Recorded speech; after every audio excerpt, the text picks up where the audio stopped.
چې دا قتل چې تا کړی دی په دې د مختصرو ټکو کې ووایه چې دا مینوالې واوري. سرجي دا مونږ ماشین ته بوجه وړله او دې ما د روډ په منځ کې کېناستو نو ما ورته مې اوس پامې شومه یا کور ته ځه یا دا ماشین ته دا بوجه ورسوه او روډ یې بلاک کړو ګاډي ټول ولاړو نه کور ته ته نه ماشین ته بوجه رسوله او کنه یقینا ما بل ډېر خیال ساتو او ډېر په خپه کېدم خو بس هغه ټایم داسې و چې هغه زما خبره ونه منله او لکه زه بس مجبوره کړم دغې ته او بس چاقو را سره هغه مې راواغستو او په دې مری مې ور راخ کړو پایزه مې حلال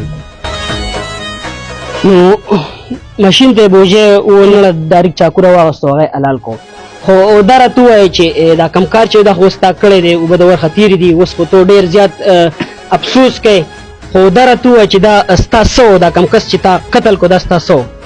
دا زما خر و ای رب دې لکۍ وکړه